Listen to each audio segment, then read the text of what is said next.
Well, good morning and welcome to our show, Rising. That's what it's called. It's marvelous today. Briahna, what's going on? Well, Ghislaine Maxwell was sentenced to 20 years in federal prison for carrying out a years-long scheme with Jeffrey Epstein to groom and sexually abuse underage girls. I know a lot of people were looking forward to that conclusion, and we'll get into the details of that later. And a new report finds that since 2000, nearly 100 former lawmakers have become lobbyists for countries like Saudi Arabia and China and Washington. Author Ben Freeman will be here to discuss that further. But first, we have to get to the big news of the day. On yesterday, January 6th testimony on Capitol Hill was particularly explosive, generated a lot of conversation. Former aide to Mark Meadows, who was the chief of staff, his aide Cassidy Hutchinson gave testimony about former President Trump allegedly trying to grab the steering wheel of the SUV he was in, away from his Secret Service driver to go toward the Capitol on January 6th as the mayhem was unfolding. Let's watch. When the president got in the Beast, he was under the impression from Mr. Meadows that the off-the-record movement to the Capitol was still possible and likely to happen, but that Bobby had more information. So once the president had gotten into the vehicle with Bobby, he thought that they were going up to the Capitol, and when Bobby had relayed to him, "We're not, we don't have the assets to do it, it's not secure, we're going back to the West Wing," the president had a very angry response to that. Tony described him as being irate. The president said something to the effect of, "I'm the effing president, take me up to the Capitol now." To which Bobby responded, "Sir, we have to go back to the West Wing." The president reached up towards the front of the vehicle to grab at the steering wheel. Mr. Engel grabbed his arm, said, "Sir, you need to take your hand off the steering wheel. We're going back to the West Wing. We're not going to the Capitol." Mr. Trump then used his free hand to lunge towards Bobby Engel. And when Mr. Renato had recounted this story to me, he had motioned towards his clavicles. However, the AP reports that the agent who was driving Trump's SUV, who Hutchinson mentioned in her testimony, Bobby Engel, and Trump security official Tony Ornato are willing to testify that no agent was assaulted and Trump never launched for the steering wheel. Trump took to his app, Truth Social, saying he, quote, hardly knew Hutchinson, adding that her fake story about the steering wheel grab is sick and fraudulent, much like the committee itself. But over on Fox News, Bret Baier broke with Trump on the matter and put his faith in Hutchinson's testimony. We are now hearing from the former president on various posts where he questions her accuracy. He goes after her directly, says he doesn't know who she is, and said he didn't lunge at the Secret Service agent in the Beast. That didn't happen. He says he didn't throw his lunch against the wall. That didn't happen, and that she's lying. Cassidy Hutchinson is under oath on Capitol Hill. The president is on Truth Social, making his statements. What was so compelling, I think, is how it was laid out. We always point out that there's not a pushback, and it would have been great to hear Jim Jordan or some congressman say some other angle to this. But the testimony in and of itself is really, really powerful. Yeah, notably, it wasn't just Bret Baier. A number of people in Trump's administration seem to be coming forward on Twitter saying how, credible they found Hutchinson to be, saying that they knew Hutchinson and that anybody who was trying to attack her was just afraid of the quality of her testimony. So I wasn't someone who was particularly gripped by these hearings and hadn't been following it very closely, but it did seem like yesterday's testimony was a turning point.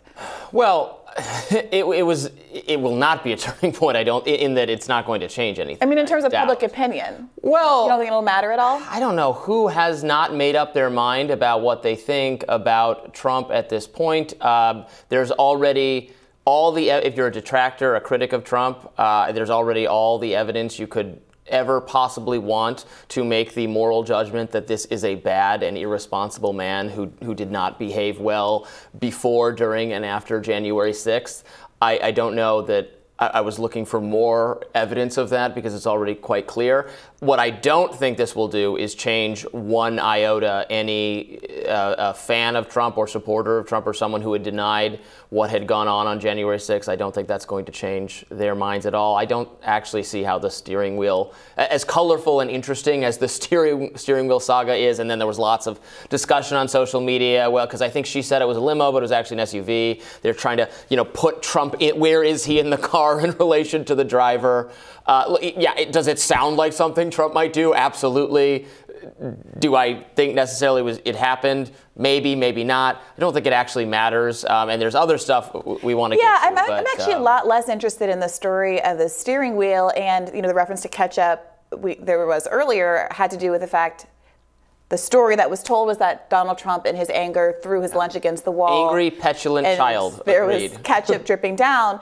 But it's less those moments, which you may or may not read as consistent with Trump's personality as we've heard him so far, as we've heard it described so far, and more that there are so many people that are close to the administration, have never until this point spoken out against the administration, people on Fox News who are very supportive of the president and rooting for the president, it seems, both from what we know publicly and what we are now hearing back from behind the scenes, who were frustrated with his behavior on that day, including, was it Laura Ingrams, who was sending messages saying, please don't go to the Capitol. And Don Jr., right. like his closest supporeurs and even family members on the day telling him, hey, this is really bad. This is going to ruin everything. But not just this is really bad. Don't go to the Capitol. Right. He clearly was expressing to multiple people that he wanted to go to the Capitol. And they were specifically saying, do not do that because we will, quote, well, this is not a direct quote, but that they will lose credibility in one phrasing or another with their criticisms of the Black Lives Matter protests that they had gotten a lot of political traction out of.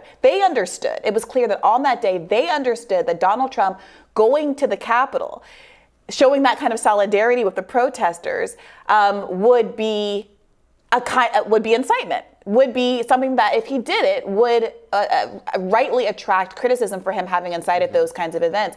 And we have a clip, I believe, of some of the testimony talking about the connection between Donald Trump and the Capitol, which is a newish development. Yeah, can we play that? And you told us, Ms. Hutchinson, about particular comments that you heard while you were in the tent area. When we were in the offstage announce area tent behind the stage, he was very concerned about the shot, meaning the photograph that we would get, because the rally space wasn't full.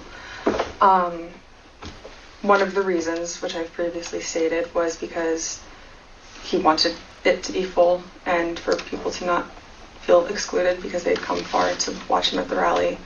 And he felt the mags were at fault for not letting everybody in. But another leading reason, and likely the primary reason, is because he wanted it full, and he was angry that we weren't letting people through the mags with weapons, what the Secret Service deems as weapons and our weapons. But when we were in the offstage announce tent, I was part of a conversation. I was in the vicinity of a conversation where I overheard the president say something to the effect of, I don't effing care that they have weapons. They're not here to hurt me. Take the effing mags away. Let my people in. They can march to the Capitol from here. Let the people in. Take the effing mags away. So do you want to lay out what the incitement argument is there? Yeah, so the argument is there are people, it is known to the president at the time that there are people in the crowd with weapons. He believes that the weapons are not brought there to hurt him, so he doesn't feel threatened by them. And he knows that people want to go to the Capitol, and he's frustrated that they're not here on the ellipse watching his remarks.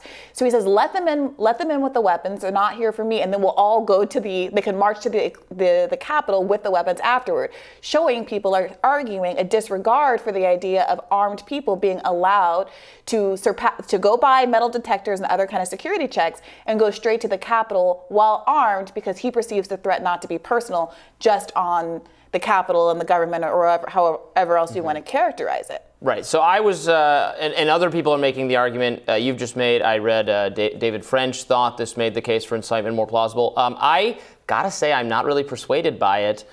I don't think, since marching to the Capitol was not illegal, and marching with weapons is not illegal. This is just First Amendment and Second Amendment together. You put them together, they don't suddenly become a problem.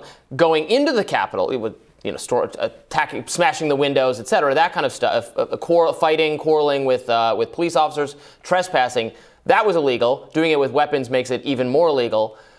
But Trump didn't say, and I want to be very careful here, because obviously I think Trump's behavior was bad and morally deficient, and he should not be the president. But is it legally meet from the legal standpoint, incitement?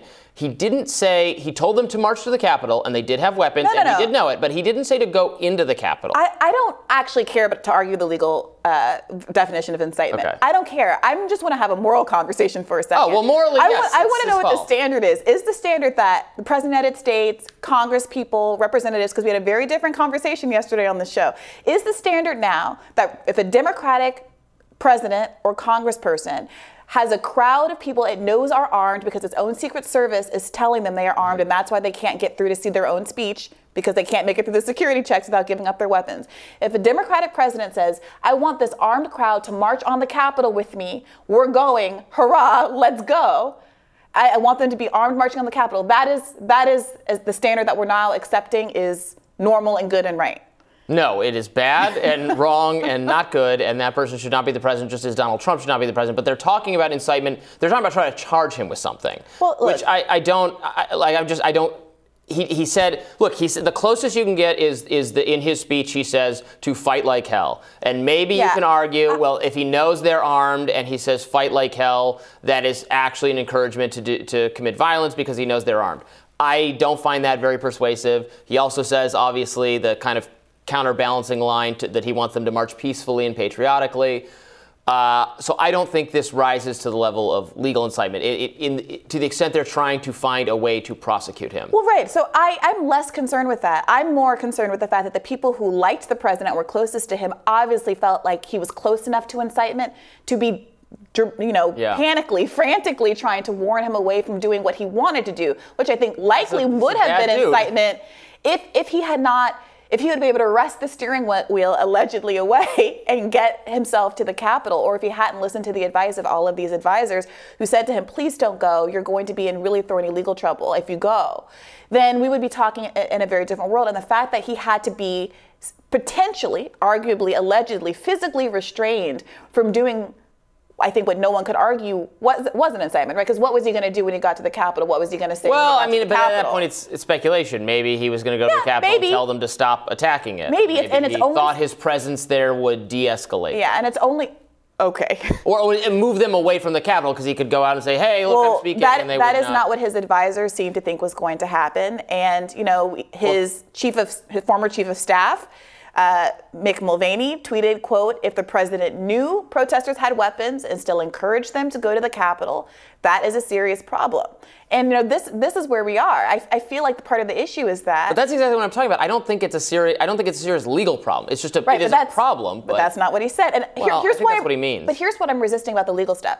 So much of the conversation about if something is technically illegal is being used to undermine a conversation about whether or not the Republican Party stood behind someone who, if left to his own devices, likely would have done things that were illegal, and short of that, were hugely antithetical to the idea of a peaceful transfer of power, democracy, all of the things that the Republican Party historically has said that they stood up for. Well, I agree with that. I'm not pushing back on that at all. Yeah, it's important to sit in that space and not pretend that we can deflect and say, well, he's not going to jail, so it's not a story. No, it's a story regardless if he's going to jail, regardless if he's charged, regardless if anyone ever tries to charge him. Because this is a moment where many members of the Republican Party are finally saying, hey, I'm going to break with Trump and tell the truth about him. Even his own daughter, in the course of this testimony, has said, look, I was under the understanding, because I had spoken to Bill Barr, that the election wasn't stolen. And I didn't believe that the election was stolen. But all of these people have been covering for that narrative for a very long time in a way that's destructive. And at the same time as Trump is making these calls to the people who are supposed to be certifying the election and encouraging people to find the votes and all of that kind of thing together, you would expect the Republican Party, for credibility reasons, to have come out more vocally against this. And we have not seen that until now with this trickle through that's coming out of these hearings. Well, there's been a trickle of people who I think believe they can have successful kind of now post-Trump professional careers or media careers as critics of Trump. You think that's the case with Trump's own daughter? Well, what is she said other than, very quietly in hushed tones? Yeah, I accept what Bill Barr said about the election. Well, right? Yes, She's not out there Robby. railing against Trump. Of course not, but that Right. is huge in the context of it's huge that even the people closest lie. to him, know that the things he said Right, were not true and knew it all along and are it- now being forced to concede that was the case. And I do think it matters Absolutely. to people. I saw an interview, someone was interviewing folks at a Trump rally, and they were talking to two young women, and they said, well, do you like Ivanka Trump? And they were like, yeah, we love her. Do you know that she said this about the big lie, and showed the girls the video, the young women the video? And they were like, oh, well, I had no idea. But this is wish casting. It's not eroding. The only thing that is going to erode support for Trump is a more popular conservative figure, just like over the course of time, which is what DeSantis is doing. And what will but it's not going to enable- come from people going, oh, wow, Trump is really a liar. I don't like him anymore. And That's not going to happen. What will enable another Republican figure to become more popular? What will enable them to draw contrast? I think it'd be with great Trump? if the Republican Party disassociated themselves from Trump. To be clear, they should do that, but they're not going to do that because of these hearings. Well, some people feel differently. There was an article recently in The Atlantic that took account of all of the people from Trump world, not just Republicans broadly speaking, not just the Liz Cheneys of the world, but people from Trump world that have been changing their minds, because this is the first time there's this huge credibility gap right now in the media, and people don't believe what an MSNBC or CNN host is going to say about Trump, oftentimes with good reason. But now that they're seeing so many people who had the imprimatur of the Trump brand on them, who got stamped as Team Trump for years and years and years, coming out and saying how disappointed they are and what they're finding out about what was going on behind the scenes, people found Hutchinson's testimony to be very credible. And they're changing their mind. They are. Us sitting here, and look, I have participated in this as well. I have sat here and said, I don't think it's going to change anybody's mind. But that can be its own wish casting and self-fulfilling prophecy. My perception of the hearings for the first time was that even my mind has changed as to the importance of the hearing. And I think a lot of people, when they hear the facts, assuming that it will break through, which, the first day of the hearings weren't aired on Fox. This seems to have gotten pickup and traction. You hear Bret Baier talking about it, et cetera.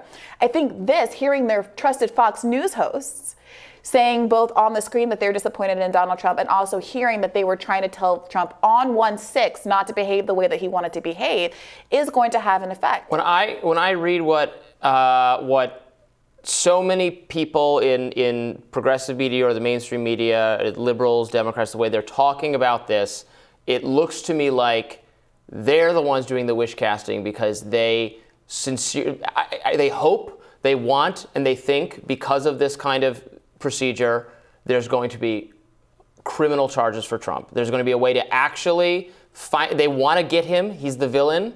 I understand that impulse, but it's not going to happen. We already went through, and my view is that the punishment for his behavior was to impeach him, and he should have been removed from office based on what he did, and he was essentially acquitted. So we're just going, that's just it. Well, let me you read it. can't do it again. Let me tell you just a little bit about what this Molly Jung Fast article argues. Well, this is the most never Trump. Of course, and I have a lot of Earth. criticisms of The Atlantic, generally speaking, but here's a quote from George Conway. He says to her, lots of Republicans want this to happen and they're secretly rooting for Liz. Senate Minority Leader Mitch McConnell wants someone to stick the knife in Trump. He just doesn't want that person to be him. Conway has a point about Mitch McConnell, who in February 2021, according to the Courier-Journal, said in his speech, put another way, President Trump is still liable for everything he did while he was in office. Didn't get away with anything yet. But in December 2021 told CNN, but I do think we're all watching, as you are, what is unfolding on the House side, and it will be interesting to reveal all the participants involved. It does feel from that statement that he's keeping one foot in, one foot out, opening the door to the possibility that Trump might go down still, and that he doesn't want to go down with him. And from a leftist perspective, even if it's not about criminal charges, which again, I think can be a distraction because you can be acquitted like O.J. Simpson, and it doesn't really mean anything about your... They're not going to materialize. Right, but it doesn't mean anything. The reputation will still stick if you were perceived to have done something wrong, regardless of the criminal charges. And as a leftist, my recommendation to the Democratic Party would be to not buy into this idea that it's not working, it doesn't matter, nobody cares about this, because that's the kind of thing that you would say if you wanted everybody to stop paying attention because you knew something was really unfavorable to you perception-wise. And if we live in a world where Marjorie Taylor Greene wants to pretend that AOC saying we got to fight for abortion rights in front of the Supreme Court is equivalent to promoting an insurrection, then it is incumbent on Democrats to make a strong case for why Donald Trump was trying to allegedly wrest the vehicle of his car away from the Secret Service member and lead an armed mob to march to the Capitol. Because those are the facts that came out.